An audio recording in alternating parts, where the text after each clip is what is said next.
আজকের গল্পটি একটু অন্যরকম হতে চলেছে। ছোটবেলা থেকে দুজন দুজনকে পছন্দ করে, এভাবেই 10 বছর কেটে যায়, কিন্তু কেউই কাউকে সাহস করে বলতে পারছে না আমি তোমাকে ভালোবাসি। ওদের মাঝখানে যখন তৃতীয় ব্যক্তি আসে, তখন কি হবে? ওরা কি একজন আরেকজনকে নিজের মনের কথা বলতে পারবে? সেটা জানতে হলে তো অবশ্যই পুরো ভিডিওটি তোমাদের দেখতে হবে। আমার কাছে বেশ ভালো লেগেছে, আশা করছি তোমাদের কাছেও ভালো লাগবে। শুরুতে আমরা জেসুককে দেখি, যে ছবি তুলতে অনেক বেশি পছন্দ করে। স্কুলের আনাচের কানাচের ছবি তুলছিল। অন্যদিকে আমরা হারিমকে দেখি, সাইকেল চালিয়ে স্কুল যখন আসতে হয় তখনও বুঝতে পারে ওর সাইকেলের ব্রেক ফেল হয়েছে। ও অ্যাক্সিডেন্ট করার আগে জিসুক এসে ওকে বাঁচিয়ে নেয়। জিসুক ওকে দেখে খুব খুশি হয়ে বলে, অনেকদিন পর তোমার সাথে দেখা হলো।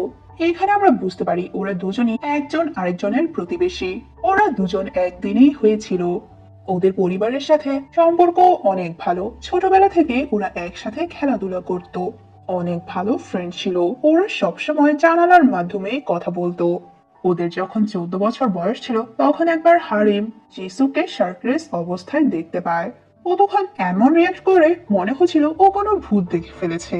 এতে তো জিসুক অনেক এম্বারেস হয়ে যায়। এরপর থেকেই একজন আরেকজনের সাথে কথা বলাই বন্ধ করে দেয়। আর কয়েক বছর পর আজকে ওদের দেখা হলো। পরের দিন জিসুক যখন স্কুলে যেতে নেয়, তখন হারিম এসে বলে, কালকের অ্যাক্সিডেন্টের কারণে আমার সাইকেলটি নষ্ট হয়ে গিয়েছে। ও তো বলতে পারছিল না আমাকেও তোমার সাথে করে নিয়ে যাও। জিসুককে ধন্যবাদ বলে স্কুলের উদ্দেশ্যে রওনা হয়। জিসুক বলে, চলো তাহলে আমরা একসাথেই যাই। হারিম বলে, তোমার হাতে ব্যথা পেয়েছো, তুমি তো চালাতে পারবে না, তাও আমিই চালাই। জিসুক খুবই কনফিউজ ছিল। হারিম বলে, তুমি আমার ব্যাগ ধরে বসতে পারো। এতে তো জিসুক অনেক বেশি খুশি হয়ে যায়। পরদিন আবারও জিসুক ওকে ওর সাথে যাওয়ার কথা বলে। হারিম বলে, তোমার তো সাইকেলটি রিপেয়ার করা উচিত, কোন দিন যেন অ্যাক্সিডেন্ট হয়ে যায়। জিসুক ওকে একটা মাফলার পরিয়ে দেয়, কারণ অনেক ঠান্ডা ছিল। ওরা স্কুল যখন যেতে নেয়, তখন রাস্তার মধ্যে সাইকেলটি নষ্ট হয়ে যায়। এতে তো হারিম ওর উপর অনেক বেশি রেগে যায়। জিসুক বলে, আমার সাথে ঝগড়া না করে জলদি যাত্রা শুরু করো, না হলে আমরা স্কুলের জন্য লেট হয়ে যাব। ওরা তো স্কুলের জন্য লেট হয়ে গিয়েছিল, এই জন্য দেয়াল টপকিয়ে ভেতরে যাওয়ার চেষ্টা করে। দেয়ালের উপরে উঠে হারিম একটা ছেলেকে দেখতে পায় যে স্মোক করছিল। জিসুক যখন দেয়ালের উপরে উঠে, তখন তোর ধাক্কা লেগে হারিম নিচে পড়ে যায়। ছেলেটি হারিমকে হেল্প করতে আসে, কিন্তু জিসুক তখন ওকে সরিয়ে নেয়। পরের সিনে ক্লাস টিচার নতুন স্টুডেন্ট দং এর সাথে সবাইকে পরিচয় করায়। দং এর সাথে হারিংকে পরিচয় করায়। ও খুব ভালো স্টুডেন্ট, তোমার কোনো প্রয়োজনে ও তোমাকে হেল্প করবে। এতে তো জিসুক অনেক জেলাস ফিল করে। এরপর টিচার সবাইকে ক্যারিয়ার প্ল্যানিং শিট জলদি করে সাবমিট করতে বলে। টম বুঝতে পারে হারিম আর জিসুক অনেক ক্লোজ ফ্রেন্ড। স্কুল শেষে ওরা দুজন বাসে করে বাসায় ফিরছিল। বাসের মধ্যে ওঠার পরই হারিম ঘুমিয়ে পড়ে। জিসুক ভাবতে থাকে, যদি আমি তোমার সাথে না থাকতাম তাহলে তো তুমি ঘুমিয়ে ঘুমিয়ে অন্য স্টপে চলে যেতে। পরদিন আমরা দেখি জিসুক আর ওর একটা ফ্রেন্ড শুধু ক্যারিয়ার প্ল্যানিং অ্যাসাইনমেন্ট জমা দেয়নি। স্কুলে এসে দুজন তো সবকিছু পূরণ করে নেয়। অন্য একটা ফ্রেন্ড এসে বলে, তোমরা তো ফার্স্ট সেমিস্টার গোলই লেখনি। জিসুকের ফ্রেন্ড তখন বলে, যে কোনো কিছু লিখলেই হবে, আমি তো এটা লিখেছি আমার একজন গার্লফ্রেন্ডের দরকার। জিসুক বুঝতে পারছিল না ও কি লিখবে। তখন ওর ফ্রেন্ড বলে, যদি তোমার কিছু মাথায় না আসে তাহলে দাও, আমি লিখে দিচ্ছি। এরপর তো ওরা দুজনেই ওই শিটটি সাবমিট করে দেয়। সবাই মিলে যখন ক্যান্টিনে খাওয়া দাওয়া করছিল, তখন তো একজন বলে ওঠে, ওরা যে গোলটি সাবমিট করেছে ওই গোল নিয়ে প্রোগ্রেস রিপোর্টও ওদের সাবমিট করতে হবে, যেটা ক্লাস টিচার একটু আগেই বলেছে। সবাই নিজেদের গোলের কথাগুলো বলে। জিসুক তো অনেক বেশি অবাক হয়ে যায়, ও ওখান থেকে চলে যেতে নেয়। ওর ফ্রেন্ডরা জিজ্ঞাসা করে কি হয়েছে, কিন্তু ও কিছু না বলেই চলে যায়। এরপর ক্লাস টিচারের কাছে আসে আর বলে, আমি তো ওই গোলটি চেঞ্জ করতে চাই, আমি তো জানতাম না এটা নিয়ে একটা প্রোগ্রেস রিপোর্টও করতে হবে, আমি লিখিনি, আমার ফ্রেন্ড লিখে দিয়েছিল। টিচার বলে, যাই লেখা হয়েছে তুমি স্টেপ বাই স্টেপ ফলো করো। আর হ্যাঁ, কি এমন লিখেছো সেইটাই দেখার পর তো টিচার খুবই অবাক হয়ে যায় আর বলে, তুমি এখনো এটা তোমার লাইফে এক্সপিরিয়েন্স করোনি। এটা শুনে তো জিসুক খুবই লজ্জা পায়। এরপর তো জিসুক ওর অ্যাসাইনমেন্ট শুরু করে দেয়, যেটা ছিল প্যাশনেট ফার্স্ট কিস। হঠাৎ করে ওখানে হারিম চলে আসে। জিসুক তো খুবই ঘাবড়ে যায় আর বলে, তুমি নক করে আসতে পারো না? হারিম বলে, এতদিন তো নক করে আসিনি, তাহলে আজকে কেন নক করব? হারিম জিজ্ঞাসা করে, কি এমন করছিলে? হারিম তো দেখতে চাচ্ছিল ও এতক্ষণ কি করছে, কিন্তু জিসুক ওকে দেখাই না। জিসুক ওকে জিজ্ঞাসা করে, তোমার মম আজকে স্টুডিওতে যায়নি?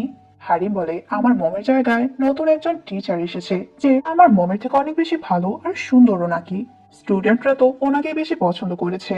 আমার মমের থেকে নাকি ভালো পিয়ানো বাজায়, এই জন্য আমার মম আজকে যায়নি। একসাথে ডিনার করার পর ওরা দুজন মুভি দেখে।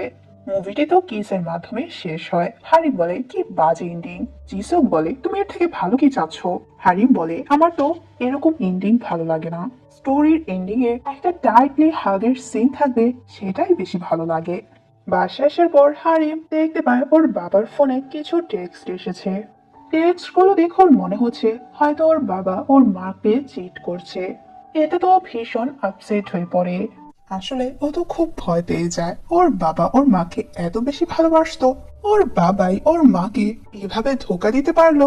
জিসু কিভাবে ওকে ধোকা দিবে না, এগুলো ভেবে হারিম খুবই আপসেট হয়ে পড়ে। স্কুলেও ঠিকমতো কারোর সাথে কথা বলছিল না। ওর ফ্রেন্ডরা ওকে চেয়ার আপ করার চেষ্টা করে। তখন ওখানে ডং আসে আর হ্যারিমের থেকে হেল্প চায় ওর বিই ড্রেস সিলেক্ট করতে। জিসুক বলে তোমার তো বিই টিচারের সাথে দেখা করা উচিত, চলো আমি তোমাকে নিয়ে যাই। ডং বলে আমি তোমার থেকে হেল্প চাইনি, আমি হারিমের থেকে হেল্প চেয়েছি। জিসুক বলে আমি ওই জায়গায় যাচ্ছি, চলো আমার সাথেই চলো। এরপর হারিম ওর অ্যাসাইনমেন্টের জন্য বাস্কেটবল প্র্যাকটিস জিসুককে দিয়ে শুট করাচ্ছিল। জিসুক জিজ্ঞাসা করে তুমি আর ডং কি খুবই ক্লোজ হয়ে গিয়েছো নাকি। হারিম বলে না তো। হারিম ওর অ্যাসাইনমেন্টের টপিক জিজ্ঞাসা করে কিন্তু জিসুক ওকে কিছুই বলে না। এরপর তো হারিম জিসুকে বলে আমি তো চাই সিওলের ভালো একটা ভার্সিটিতে অ্যাডমিট হতে, ওখানে আমি একজন ভালো টিচার হব।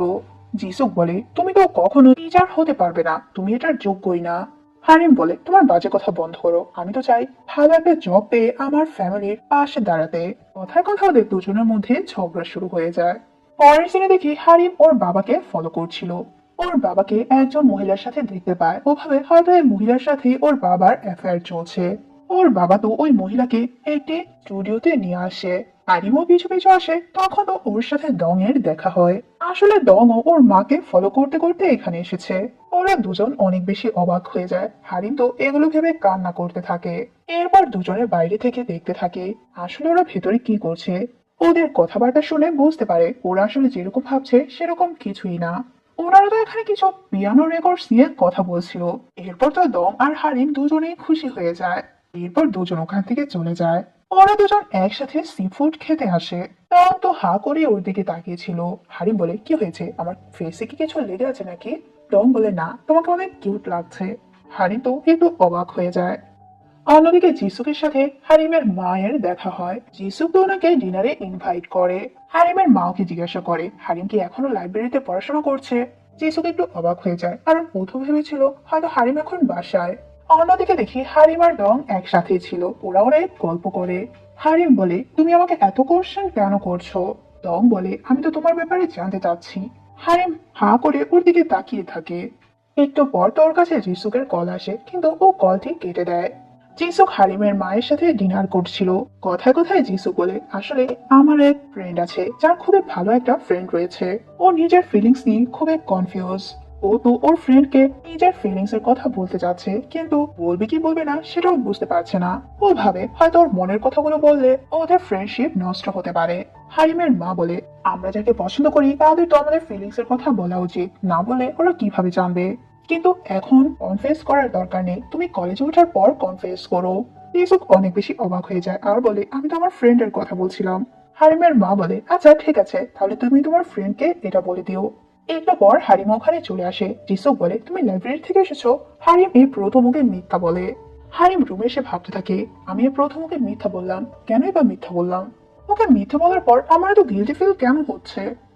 পরদিন স্কুলে হারিম লক্ষ্য করে জিসুকের অনেক জ্বর, ওকে হসপিটাল যাওয়ার কথা বলে। কিন্তু জিসুক বলে তুমি আমার সাথে চলো। হারিম বলে তুমি এখনো বাচ্চা না যে আমি তোমার সাথে যাব।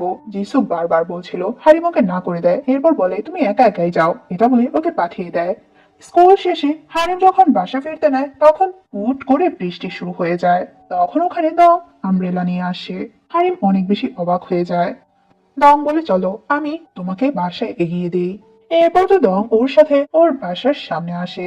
হারিম যখন চলে যেতে নেয় তখন ডং বলে আমি প্রথম দেখাতেই তোমার প্রেমে পড়ে গিয়েছি, আমি সত্যিই তোমাকে ভালোবাসি, আমি তোমাকে ডেট করতে চাই, তুমি কি আমার গার্লফ্রেন্ড হবে। এগুলো শুনে তো হারিম অনেক বেশি অবাক হয়ে যায়। ও জিসুকের বাসার দিকে তাকিয়ে থাকে। পরের দিন স্কুলে সকার ম্যাচ চলছিল। জিসুক যেহেতু অসুস্থ ছিল এজন্য ও গেমের মধ্যে পার্টিসিপেট করতে পারে না। জিসুক ওর টিমের বিপক্ষে দেখে দং খেলছে, হারিম তো দংকে সাপোর্ট করে যাচ্ছে। এবার তো জিসুকও মাঠে নেমে পড়ে খেলার জন্য। যেহেতু ও অসুস্থ ছিল এজন্য ঠিকভাবে খেলতে পারছিল না। হারিম ওর এরকম কন্ডিশন দেখে খুবই টেনশনে পড়ে যায়।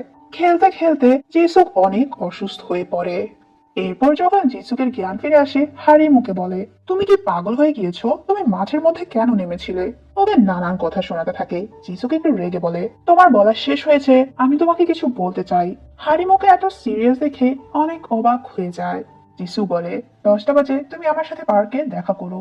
বাসায় এসে হারিম অনেক নার্ভাস ছিল। ও ভাবতে থাকে ও জিসুকের সাথে দেখা করবে নাকি করবে না। আজকে ওর মায়ের জন্মদিন ছিল। বাসায় ওর মায়ের বার্থডে সেলিব্রেট করছিল, কিন্তু ওর নজর তো ঘড়ির দিকেই ছিল। হারিমের বাবা ওর মাকে একটা স্কার্ফ গিফট করে। হারিমের তখন মনে পড়ে ওই দিন স্টুডিওর মধ্যে হারিমের বাবা ডং এর মায়ের সাথে ছিল। ডং এর মা ওনাকে বলেছিল যদি উনি একজন পিয়ানো টিচার হয় তাহলে এটা ওনার জন্য বেস্ট গিফট হবে, যেগুলো পিয়ানো নোটস ছিল। হারিম ভাবতে থাকে, এগুলো তো আমার মাকে দেওয়ার কথা ছিল, কিন্তু আমার মাকে না দিয়ে আমার বাবা ওই নোটস গুলো কাকে দিল। এরপর তো লুকিয়ে লুকিয়ে পিয়ানো স্টুডিওতে আসে। ওর মা যে নতুন পিয়ানো টিচারের কথা বলেছিল ওই টিচারের হাতে ওই নোটস গুলো দেখতে পায়। আর ওই মহিলার সাথে ওর বাবাকে দেখে ও অনেক বেশি অবাক হয়ে যায়। ও বুঝতে পারে ওর বাবা আসলে অন্য কারোর সাথে ইনভলভ আছে। ওর বাবা ওকে অনেক বোঝানোর চেষ্টা করে। হারিম বলে, তুমি এগুলো কেন করলে? ওর বাবা বলে, আমি তো নিজেকে কন্ট্রোল করার অনেক চেষ্টা করেছি কিন্তু পারিনি। হারিম এগুলো শুনে অনেক ভেঙে পড়ে। ও অনেক কান্না করতে থাকে। পার্কের এক কোণায় এসে দেখতে পায় জিসুক তো ওর জন্য ওয়েট করছে, কিন্তু ও জিসুকের কাছে যায় না। ওর মনের অবস্থা ভালো নেই। ও এই অবস্থায় কোনো ভুল ডিসিশন নিতে চাচ্ছে না। ফ্ল্যাশব্যাকে দেখি আসলে হারিম তো ডং এর প্রপোজালও একসেপ্ট করেনি। ডং ওকে জিজ্ঞেস করেছিল, তুমি কি জিসুককে পছন্দ করো? হারিমের কাছে তো কোনো অ্যান্সার ছিল না। হারিম ওর ফিলিংস এর ব্যাপারে শিওর না, এজন্য ও আজকে জিসুকের সাথে দেখা করতে চায় না। ওকে টেক্সট করে বলে, আমি পার্কে যেতে পারবো না। এই টেক্সটটি দেখে তো জিসুক খুবই কষ্ট পায়। পরের দিন থেকে ওরা দুজন দুজনকে ইগনোর করা শুরু করে। একদিন জিসুক রেগে ওকে জিজ্ঞাসা করে, তুমি আমাকে ইগনোর কেন করছো? হারিম বলে, আমি তোমাকে ইগনোর কেন করব? আসলে তুমি আমার থেকে যা চাচ্ছ আমি তোমাকে তা এখন দিতে পারবো না। তখন জিসুক অনেক রেগে যায়, তার মানে তুমি ওই দংকে পছন্দ করো। হারিম ওকে কিছু না বলেই চলে যায়। স্কুলে লেট করে আসাতে দুজনকে শাস্তি দেওয়া হয়। এখানে ওদের দুজনের কথা কাটাকাটি লেগে যায়। হারিম বলে, এরকম করা বন্ধ করো, এমন মনে হচ্ছে আমি তোমার সাথে চিট করেছি। জিসুক বলে, তাহলে আমরা এত ক্লোজ এসেছিলে কেন? যদি আমাকে শুধু ফ্রেন্ড বানিয়ে রাখো। হারিম বলে, আমি এসব কিছুই জানতাম না। এরপর জিসুক ওকে জিজ্ঞাসা করে, তুমি ওকে কবে থেকে পছন্দ করো? হারিমের ওই দিনের কথা মনে পড়ে। ওর বাবাকে যেদিন ওই টিচারের সাথে দেখেছিল। ও যখন কান্না করতে করতে বাসা ফিরতে নেয় তখন রাজা ওর সাথে ডং এর দেখা হয়েছিল। ও নিজেও স্টুডিওতে গিয়েছিল, যে দূর থেকে সব শুনতে পেয়েছে। ও হারিমকে অনেক কমফোর্ট করার চেষ্টা করে। হারিম ওকে জিজ্ঞাসা করে, তুমি আমাকে কেনই পছন্দ করো? ডং বলে, কাউকে পছন্দ করার জন্য তো আমাদের কোনো রিজন লাগে না। আমি তোমাকে যেদিন প্রথম দেখেছিলাম সেদিনই তোমাকে আমার অনেক ভালো লেগেছে, আস্তে আস্তে সেটা ভালোবাসায় পরিণত হয়েছে। এরপর হারিম জিসুককে বলে, আমি ওকে যেদিন প্রথম দেখেছিলাম সেদিন থেকে আমি ওকে পছন্দ করি। এগুলো বলতে বলতে ও অনেক কান্না করছিল। জিসুক তো এটা শুনে অনেক বেশি কষ্ট পায়। ও কান্না করতে করতে চলে যায়। এখানে আমরা বুঝতে পারি হারিম আসলে জিসুককে মিথ্যা বলেছে। ও আসলে নিজের ফিলিংস নিয়ে কনফিউজ ছিল। ও আরো কিছু সময় চায়। এভাবে কিছুদিন কেটে যায়। ওদের দুজনের মধ্যে দূরত্বও বেড়ে যায়। এখন আর একজন আরেকজনের সাথে একদমই কথা বলে না। টিচার এসে সবাইকে বলে, তোমাদের অ্যাসাইনমেন্ট জলদি সাবমিট করতে হবে। রাতে হারিম ওর অ্যাসাইনমেন্ট করার চেষ্টা করছিল। হারিম জিসুকের জানালা খোলার শব্দ শুনতে পায় ও দৌড়ে জানালার কাছে আসে আর বলে, অনেকদিন পর জানালা খুলেছো? জিসুক ওকে একটি পেন ড্রাইভ দেয়। ওকে বলে, এখানে তোমার খেলার সময় ওরা কিছু ভিডিও আর ছবি রয়েছে। তোমার অ্যাসাইনমেন্ট কমপ্লিট করতে এই পেন ড্রাইভটি তোমার কাজে লাগবে। আর ওকে বলে, তুমি খুব বাজে বাস্কেটবল খেলো। তোমার তো বাস্কেটবল খেলা একদম বন্ধ করে দেওয়া উচিত। আমার তো মনে হয় না তুমি তেমন ভাবে বাস্কেটবল পছন্দ করো।